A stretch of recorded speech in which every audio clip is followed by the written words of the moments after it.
የሚመስጥ ዜማ፣ ደስ የሚል ዜማ።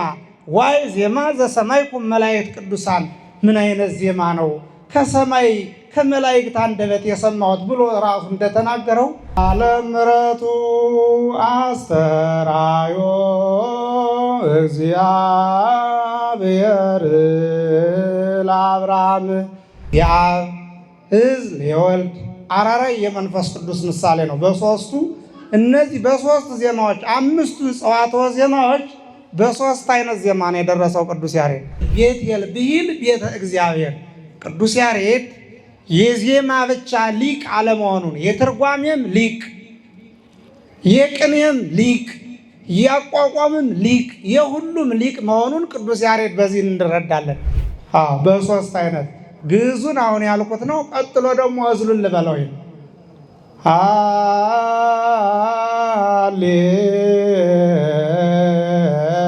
ሃሌሉያ። በስመ አብ ወወልድ ወመንፈስ ቅዱስ አሐዱ አምላክ አሜን። ምስጋና፣ ቸርነት፣ ካህሊነት፣ ስልጣን የባህሪ የሆነ እግዚአብሔር አምላካችን በዚህ ቅዱስ ቦታ ተሰብስበን የተቀደሰውን ቃሉ እንድንሰማ በረከት እንድናገኝ ያደረገ ልዑለ ባሕሪ እግዚአብሔር አምላካችን በአንድነቱ ምንታዌ በሦስትነቱ ርባኤ የሌለበት የአንድነት የሦስትነት ባለቤት ለዓለም ለዘላለም በአንድነት በሦስትነት ጸንቶ ሲቀደስ ሲሰለስ ሲመሰገን የነበረ ያለ የሚኖር እግዚአብሔር አምላካችን ክብር ምስጋና ለሱ ይሁን። ይልቁንም ዝክረ ያሬድ ብለን ስሙን የምናወሳው በየዓመቱ በእውነት በዚህ ደብር በታላቅ ድምቀት የሚከበረው ሊቁ ባሕታዊው ቅዱስ ያሬድ በረከቱ ይደርብን። እግዚአብሔር አምላካችን እንደወደደ እንደፈቀደ በትንሽ ደቂቃ የተሰጠዋትን ቃል አስተላለፍ ይቀመጣለሁ። ትምህርቱ በቅድሙ በመጀመሪያው ሊቅ በየኔታ መላከ ታቦር በመላ በእውነት ምስጢሩ በእኛ ለእኛ አንደበት ለእኛ አነጋገር በሚገባ መንገድ በሊቅነት አንደበት በሙሉ በደንብ አድርገው አስተምረዋል። ነገር ግን የቅዱስ ያሬድ ዜማዎች ለእኛ ለኢትዮጵያ የተሰጡ ሀብቶች ስለሆኑ እነሱን እስኪ መቼ እንደሚባሉ ምን ምን እንደሆኑ ከየት ወደ የት እንደሆኑ እነሱን ለሕዝቡ መዳረስ ይገባል በማለት የካቴድራሉ ስብከተ ወንጌል ክፍል ይህን ለእናንተ አዘጋጅቶ ስላቀረበ ለእሱም ክብር ምስጋና ይገባዋል። እግዚአብሔር የስብከተ ወንጌል ክፍል ኃላፊውን እዚህ ለበለጠ ለመስራት እግዚአብሔር ያግዝልን። ወወሀብኩሙ ሲሳዮሙ ለሕዝበ ኢትዮጵያ፣ ለኢትዮጵያ ሕዝቦች ምግባቸውን የሰጣቸው አንተነ። መዝሙረ ዳዊት ምዕራፍ 63 ከቁጥር 14 ላይ ይህ ቃል ይገኛል። ለኢትዮጵያ ሕዝቦች ምግባቸውን። የኢትዮጵያ ሕዝቦች ከዓለም ለየት ባለ መንገድ ጥሩ አይነት ምግብ አለን። እንግዲህ ምግብ እጥር ለማድረግ ትምህርቱን ምግብ ሁለት አይነት ምግብ አለ። ስጋዊ ምግብ አለ፣ መንፈሳዊ ምግብ አለ። እንግዲህ እግዚአብሔር የተመሰገነ ይሁንና ኢትዮጵያውያን በስጋዊ ምግቡም ብንሄድ ለምን መጸውተው ለምን ሰጠው እግዚአብሔር አላሳጣንም። የኢትዮጵያ ሕዝቦች ለተቸገረ ለሚረዱበት፣ የተራቆተ ለሚያለብሱበት ስጋዊ ምግብ ስጋዊ ልብስን አላሳጣንም። እግዚአብሔር አሳጥቶናል እንዴ? አላሳጣንም። እንዲሁ መንፈሳዊ ምግብ የሚባለውን ዜማ፣ ቅዳሴ፣ ቅኔ፣ አቋቋም፣ ድጓ የተባለውን ደግሞ እግዚአብሔር መንፈስ ቅዱስ በቅዱስ ያሬድ አማካኝነት አድሮ ለእኛ አስተምሮናል፣ ነግሮናል። ይህ መንፈሳዊ ምግብ ነው።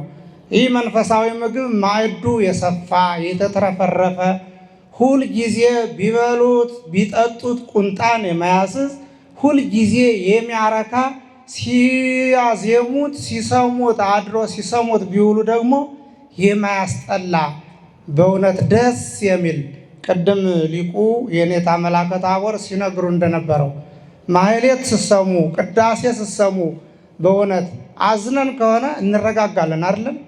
ከሐዘናችን እንጽናናለን። አዝነን ከሆነ ደስተኛ እንሆናለን። ምን ስንሰማ? የእግዚአብሔርን ቃል ስንሰማ። በምን? በዜማ በድጓ። እንግዲህ ይህን አምልቶ አስፍቶ ለኢትዮጵያውያን መንፈሳዊ ምግብ የሆነን ዘንድ አምልቶ አስፍቶ የነገረን ያስተማረን ከመንፈስ ቅዱስ አግኝቶ ሊቁ ኢትዮጵያዊው ማን ነው? ቅዱስ ያሬድ ነው። ኢትዮጵያዊው በእውነት በሀገራችን በኢትዮጵያ በሰሜኑ ክፍል ተወልዶ በአክሱም ከተማ በታላቋ በአክሱም ከተማ ተወልዶ ያደገ በዛችው ደብር ፊደልን እስከ 7 ዓመት እምቢ ብሎት በእውነት የቅዱስ ያሬድ ታሪክ እኮ በጣም ሲሰሙት በጣም ያሳዝናል። ደግሞ መጨረሻ ትዕግስቱ ምን አይነት እንደሆን በእውነት ቅዱስ ያሬድ ካጎቱ ከጌዲዮን ሲማር ፊደል እስከ 6 ዓመት እምቢ ብሎት ነበር አይደለም። እንግዲህ ትምህርት በዘመናዊ ትምህርት በ5ኛ ክፍል በ4ኛ ክፍል መሰለኝ ይሰጥ ነበር። ቅዱስ ያሬድ ፊደልን ሲማር 6 ዓመት ሙሉ ፊደል አልገባው ብሎ አጎቱ መምህሩ ጌዲዮን ገርፎት ፊደል ማይገባው ለምንድን ነው እስከዚህ ጊዜ እንዴት ፊደል አይገባውም ብሎ ተናዶ ተበሳጭቶ በገረፈው ሰዓት በ6 ዓመቱ ማለት ተበሳጭቶ መንገድ ሲሄድ አንዲት ትል ከዛፉ ወጣ ፍሬ ልትበላ 6 ጊዜ ወድቃ በ7ኛው ስትወጣ አያትና ለምንድን ነው እዚች ትል ማልማረው እኔ? መምህሩም ተበሳጭቶ ነው የገረፈኝ ፊደል አልገባኝ ብሎ ነው ብሎ ራሱን ወቀሰና ቅዱስ ያሬድ ራሳችን እንወቅሳለን። በእውነት ብዙ የሚያስተምሩን ነገሮች አሉ። ከእነሱ ተምረን መመለስ ያስፈልጋል ከስህተታችን። ቅዱስ ያሬድ ተመለሰና መምህሩን ሄዶ ይቅርታ አድርግልኝ መምህሬ ብሎ ከጫማው ወድቆ ይቅርታ ጠይቆ ጸሎተ ማርያም አስደግሞ ትምህርቱን ጀመረ ይላል። ትምህርቱን በጀመረ ሰዓት እግዚአብሔር መንፈስ ቅዱስ በ3 አዕዋፍ 3 ወፎችን ልኮ የመላእክትን ዜማ የሚመስጥ ዜማ ደስ የሚል ዜማ ዋይ ዜማ ዘሰማይኩም መላእክት ቅዱሳን ምን አይነት ዜማ ነው ከሰማይ ከመላእክት አንደበት የሰማሁት ብሎ ራሱ እንደተናገረው ሲሰሙት የሚመስጥ የሚማርክ ደስ የሚል ሰውን ወደ ንስሐ የሚመልስ ሰውን ወደ እግዚአብሔር የሚመልስ ዜማ ቅዱስ ያሬድ ደርሷል። ሲደርሰው መልክ አስይዞ ነበር የደረሰው። የቅዱስ ያሬድ ጸዋትወ ዜማዎች ስንት ናቸው? ቅድም መርሃ ግብር መሪው ይለን ነበር። ስንት ናቸው? 5 ናቸው አይደለም? 5 ናቸው። እነዚህ 5 ጸዋትወ ዜማዎች የመጀመሪያው ድጓ ነው። ድጓ በሉ እስኪ። ድጓ ጾመ ድጓ፣ ምዕራፍ፣ ዝማሬ መዋሥዕት፣ ቅዳሴ 5 ሆኖ አይደለም? እነዚህ በ5 መልኩ በጸዋትወ ዜማ ማለት የዜማ አይነቶች ማለት ነው። ጾታ ማለት ልክ እኛ በአማርኛ እንደምንረዳው ሴትና ወንድ ማለት አይደለም። በዚህ ሰዓት ጾታ ማለት ወገን ማለት ነው። ጸዋትው ማለት ደግሞ ወገኖች፣ አይነቶች፣ የዜማ አይነቶች በ5 አይነት ቅዱስ ያሬድ ደርሷቸዋል። የመጀመሪያውን ድጓ ብሎታል። ቀጥሎ ደግሞ በዐቢይ ጾም የሚደረሰው ጾመ ድጓ፣ ከዚያ በኋላ ደግሞ አብሮ ከጾመ ድጓው ጋር በዐቢይ ጾም ከበሮ ሳይኖር ጸናጽል ሳይኖር በዝማሜ በዜማ በቁም ዜማ መምህራን የድጓ መምህራን የቤተ ክርስቲያኑ መሪዎች በዐቢይ ጾም ብቻ ሳይሆን ዓመቱንም በሙሉ ከከበሮ ጋር የሚያደርሱት ጾመ ድጓ፣ ምዕራፍ፣ ዝማሬ መዋሥዕት፣ ቅዳሴ እነዚህን ቅዱስ ያሬድ 5ቱም መጻሕፍቶች የኔታ ቅድምም ሲነግሩን ነበረ ለኢትዮጵያውያን መንፈሳዊ ምግብ ይሆነን ዘንድ ሁልጊዜ ከእግዚአብሔር የምንቀርብበት እግዚአብሔር የምንለምንበት 5 የዜማ አይነቶችን 5 ጸዋትወ ዜማዎችን ደርሶ አስተካክሎ ኢትዮጵያውያን እኛ ሊቃውንት እንደ ሱራፌል እንደ መላእክት የምንመሰልበትን ዜማ ከመላእክት ሰምቶ ነግሮናል ቅዱስ ያሬድ። በረከቱ ይደርብን። እንዲያው ከድጓ ብናይ ለምሳሌ ዜማውን እየጮክ ዜማው ምን አይነት እንደሆነ እያሉኝ ነበረና እሱን ለመታዘዝ ያህል እስመ ለዓለም ምሕረቱ አስተርአዮ እግዚአብሔር ለአብርሃም ቀትረ ታቦተ ታሕተ ዕፀ ድርስ ወይቤሎ ነየአነ ዘአርአይኩከ ወአመንከ በስሜ። ይህ ድጓ ነው። ስሙ እስመ ለዓለም ይባላል። ዜማው ምን አይነት ነው? ግዕዝ ነው ወይ ምንድን ነው? ግዕዝ ነው። አዎ እግዚአብሔር አብርሃምን ታየው ይላል። አዎ ታሕተ ዕፀ ድርስ እግዚአብሔር አብርሃምን ታየው በቀትር ሰዓት እዚያ ከቤቱ ደጃፍ ታይቶት ለአብርሃም እኔ ነኝ የመረጥኩ በእኔ ነው ያመንክ ብሎ ታየው ማለት ነው። ከግዕዝ ቀጥሎ ደግሞ እዝል ነው። እንግዲህ ቅዱስ ያሬድ ዜማዎችን ሲደርስ በሶስት አይነት ዜማ አይደለም፣ በግዕዝ በእዝል፣ ሶስተኛው ምንድን ነው? አራራይ። አዎ ግዕዝ የአብ እዝል የወልድ አራራይ የመንፈስ ቅዱስ ምሳሌ ነው። በሶስቱ እነዚህ በሶስት ዜማዎች አምስቱ ጸዋትወ ዜማዎች በሶስት አይነት ዜማ ነው የደረሰው ቅዱስ ያሬድ። አዎ በሶስት አይነት ግዕዙን አሁን ያልኩት ነው። ቀጥሎ ደግሞ እዝሉን ልበለው።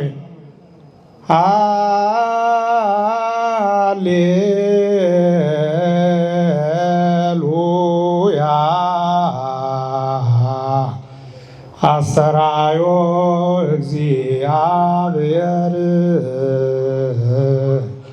ለአብርሃም ታሕተ ዕፀ ድርስ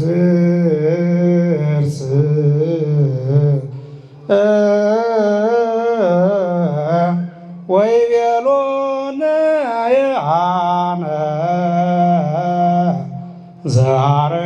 ዘአርአይኩከ ወአመንከ በስሜ። ይህ ደግሞ ምን አይነት ዜማ ነው? እዝል ዜማ ነው። ይሄ እዝል ነው። ይህ የሚመሰለው በወልድ ነው። እግዚአብሔር ወልድ እኛን ከሰማያ ሰማያት ወርዶ ከድንግል ማርያም ተወልዶ መውደቃችን ተመልክቶ ራሱን ዝቅ አድርጎ መጥቶ ያዳንን በደሙ ፈሳሽነት ቅዱስ ሥጋውን ቆርሶ በሥጋው ያዳንን የእግዚአብሔር ወልድ ምሳሌ ነው። ሶስተኛው ደግሞ አራራይ ነው። አራራይ መሳጭ ዜማ ነው። ምሳሌው መንፈስ ቅዱስ ነው። እንግዲህ ሰው በመንፈስ ቅዱስ ከተመሰጠ ራሱን ለእግዚአብሔር ሰጥቶ በገዳም ሂዶ እግዚአብሔርን ያገለግላልና፣ አራራይ ደግሞ መሳጭ ዜማ የመንፈስ ቅዱስ ምሳሌ ነው። እሱም አሁን ዘሩ አንድ ሆኖ የእነዚህ ዜማዎች ዜማቸው ነው የተለያየው ማለት ነው።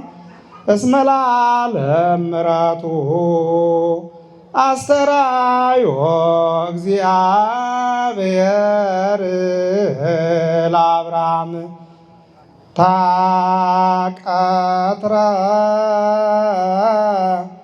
ታሕተ ዕፀ ድርስ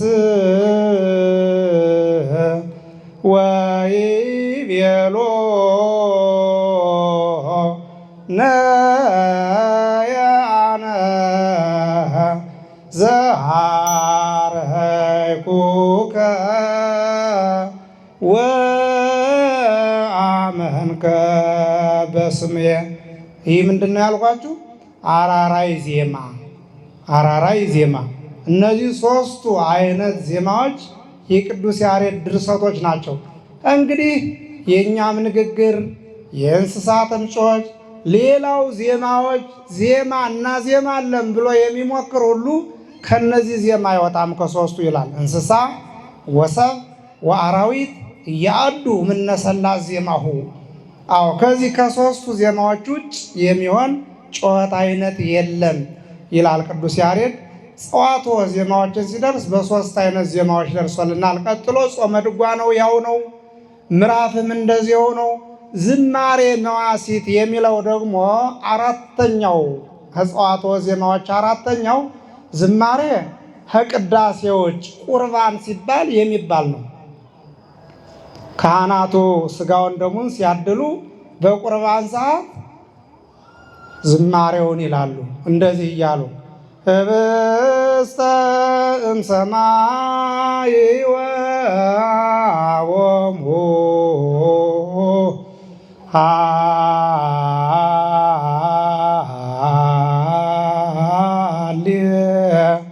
ሃሌሉያ ወህብስተ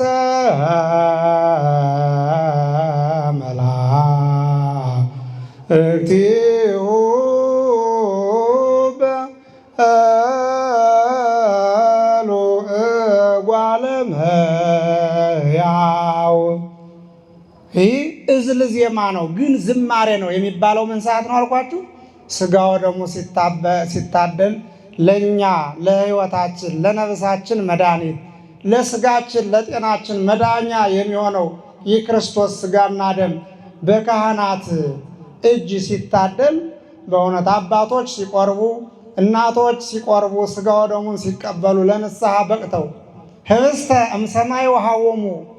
አዎ እግዚአብሔር አምላካችን ስጋውን ቆርሶ ደሙን አፍስሶ ሰጣቸው እያለ ሊቁ ከዚህ በዝማሬ ያደርሰዋል።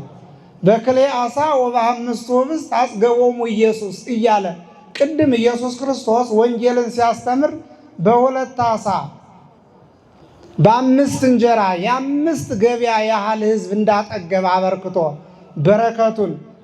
በረከቱን ክርስቶስ ማበረከት እንደሚችል የበረከት አምላክ እንደሆነ በእውነት የእውነት አምላክ ለተቸገሩት የሚያዝን አዛኝ ርኅሩህ አምላክ እንደሆነ ሊቁ በዝማሬ ይደርሳል፣ ያስተምራል። እዚሁ ነው ማለት ነው።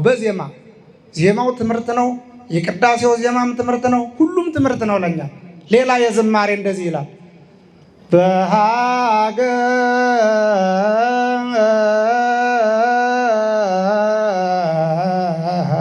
በሀገር እንተ ስማ ቤቴል ቤቴል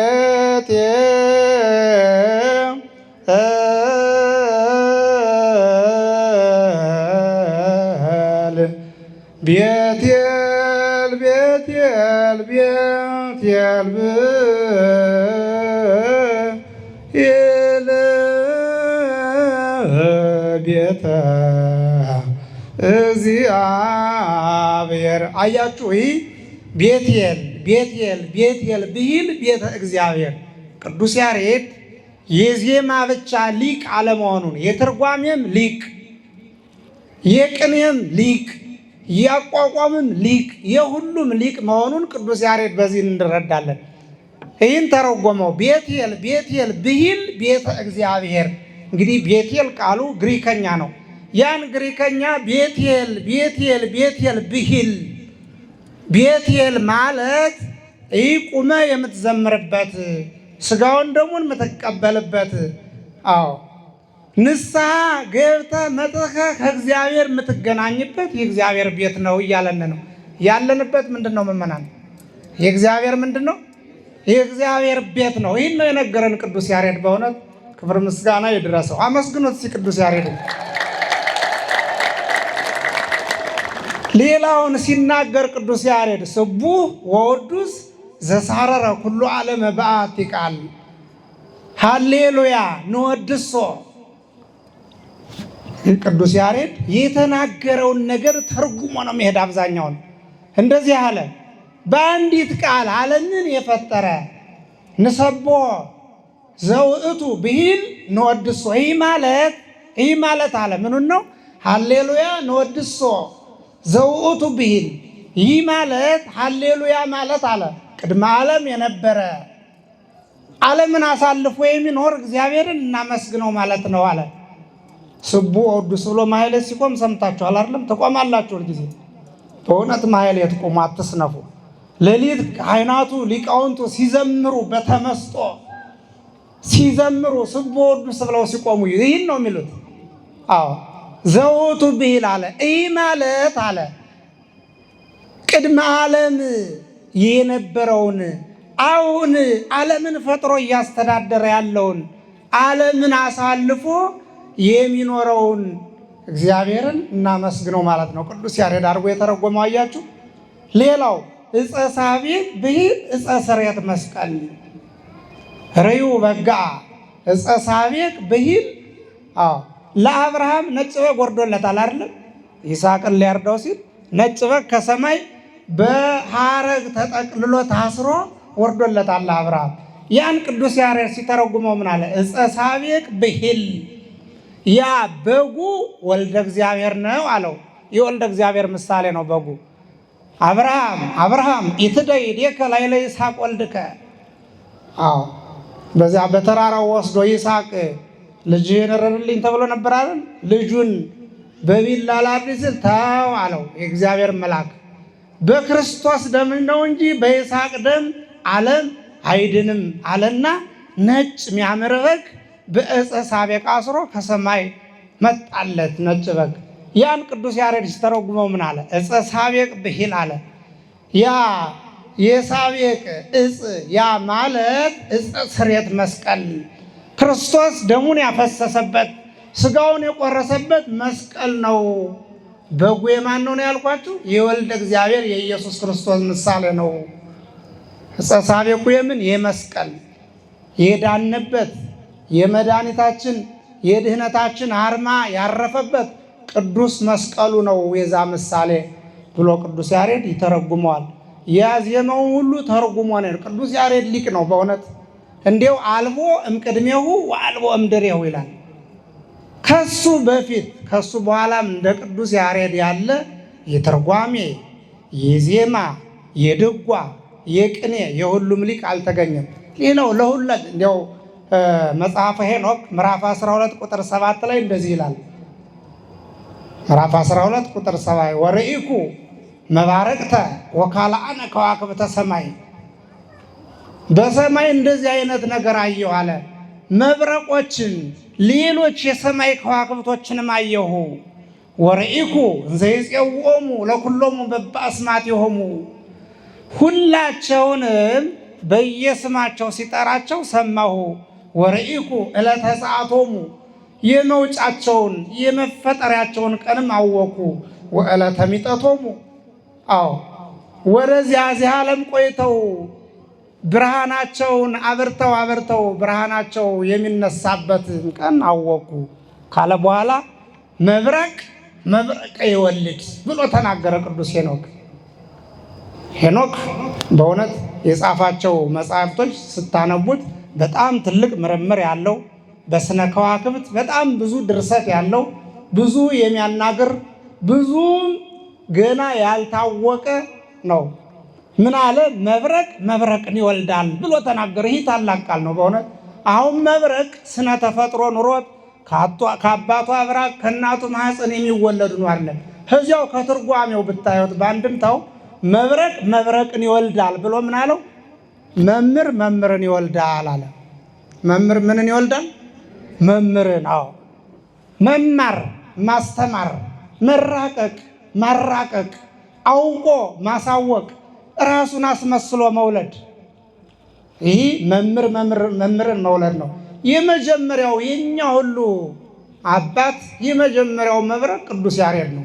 አይታችኋቸዋል። የቅድሙን ሊቅ ሲያስተምሩ ይመሰጡ ነበር አይደል? አባታቸው ቅዱስ ያሬድ መብረቅ። አዎ የተወለዱት ደግሞ ብዙ ሊቃውንቶች የቅዱስ ያሬድ መብረቆች ናቸው። ስለዚህ መብረቅን ይወልዳል ያለው ቅዱስ ሄኖክ መምህራንን እንደሚወልዱ አስመስለው ባጠማጠም፣ ባነጋገር፣ በአተረጓጎም፣ በአመሰጣጠር አነጋገራቸው፣ አካሄዳቸው መምህራቸውን መስለው ይወለዳሉ ብዙ ሊቃውንቶች። በእውነት በዚህ ደብር ብዙ ሊቃውንቶች አሉ። እንደው ትማራላችሁ ይሆን? ጠጋ እያላችሁ የኔታ እስኪ ውዳሴ ማርያም ዜማ ይንገሩኝ፣ እስኪ ዳዊት ያስተምሩኝ እያላችሁ መማር ያስፈልጋል። ይህ መብረቅ ልጆች በእውነት ቅዱስ ያሬድ መብረቅ ነው። ድምፁ ደስ የሚል መናፍቃንን የሚያስደነግጥ ማዕዱ የተትረፈረፈ ማን አለ እንደ ቅዱስ ያሬድ? ይህ ካባ የማን ነው? ምእመናን ሻሹ የማን ነው? እንዲያው ለብሰን ጥንግ ድርቡን እኮ የቅዱስ ያሬድ ነው። ምሳሌያችን እሱ ነው። ከዛ በፊት ጸናጽሉ ከበሮው ያለ ቢሆንም ነገር ግን ለኢትዮጵያውያን መንፈሳዊ ምግብ እንዲሆነን አምልቶ አስፍቶ ብዙን አይጉር ይህ ነው ሳይል እየዞረ ያስተማረ ቅዱስ ያሬድ ሊቁ በረከቱ ይደርብን። መጀመሪያ በአክሱም አስተማረ። ከዚያ በኋላ ደግሞ ወደ ሰሜን ሄዶ ብዙ አስተማረ። በእውነት መብረቁ ቅዱስ ያሬድ ከዕለታት አንድ ቀን እንዲያውም ከሰሜን ተነስቶ በዛ ወገራ በሚባል ሀገር እያዜመ ሲሄድ ይለዋል ገበሬዎቹ በሬዎቹን እያረሱ የእሱን ድምፅ ሲሰሙ በሬዎች አነድም አሉ፣ ዝም አሉ። በጅራፍ ቢገርፏቸውም አነድም አሉ። አያችሁ፣ መብረቅ እኮ እንደዚህ ነው። በሬውን የሚያስደነግጥ ገበሬዎችን የሚያስፈራ። አዎ ሴቶቹም በዛ አካባቢ ያሉ ድምፁን ሲሰሙ ወይ ቃል ምን አይነት ቃል ነው እያሉ ሲያደንቁት ከዛች አካባቢ አሁን በእውነት ከዛ ሩቅ ስለሆነ እንዲያው ብዙ አታውቁት ይሆናል እንጂ ወይ ቃል የምትባል ኪዳነ ምሕረት ቤተክርስቲያን አለች። ወይ ቃል ኪዳነ ምሕረት ምን ያለበት ቅዱስ ያሬድ ይህን በሬዎችን ሲያስቆም ገበሬዎቹ እንዲያው ተበሳጭተው ገርፈውታል ይባላል በዛ አካባቢ። ቅዱስ ያሬድ ተጋድሎንም አብሮ ፈጽሟል። ክርስቶስ በጅራፍ ተገርፏል አልተገረፈም? አልተገረፈም እንዴ? ተገርፏል እኮ። ምራቅ ተተፍቶበታል። ተዘባብተውበታል። እንዲያውም በመስቀሉ ነው ይቅር በላቸው ብሏል። ሳይቀየም ላጥፋቸው ሳይል በኃይለ መለኮቱ ምድር ተከፍታ ተዋጣቸው ሳይል ሾተሉን፣ ጎመዱን፣ ዱላውን እዛው ይዘውት እንዳለ የተፉበት ምራቃቸውን የተፉበት ያሳዘኑት መከራ ያሳዩት እዛው ቁመው እያለ እያየ ይቅር በላቸው አምላክ የሰማይ አምላክ የሚያደርጉትን አያውቅምና ይቅር በላቸው ብሏል አላለም? እንዲያው በእውነት እንዲያው ያጣላን እንታረቅ። እንዲያው የኛ ጠብ እኮ አሁን ምራቅ ተተፍቶብን ይሆን? ምራቅ ተተፍቶብን ነው እንዲያው አሁን ደህና አደራችሁ ደህና ዋላችሁ ሳይባባልም ይሄድ እኮ ይኖራል። ግን ምራቅ ቢተፋብን ጅራፍ ብንገረፍ ብዙ ነገር ብንደረግ እንደዚህ እኮ አይደለም። ምእመናን ታርቀን ይቅር እንዲለን ፈጣሪ በፈጣሪ ፊት ይቅር እንዲለን ሁላችንም ታርቀን ክርስቶስ ታግሶ ይቅር በላቸው እንዳለ የተቀየምነውን ይቅር ብለን መሄድ ያስፈልጋል። እግዚአብሔር አምላክ የተማርነውን በልቡናችን ያሳድርብን። የቅዱስ ያሬድ አማላጅነቱ ቃል ኪዳኑ ከሁላችን ጋር ይድር። የእመቤታችን አማላጅነቷ ይቅርታዋ ምልጃዋ ከኛ ጋር ይሁን። ወስብሐት ለእግዚአብሔር።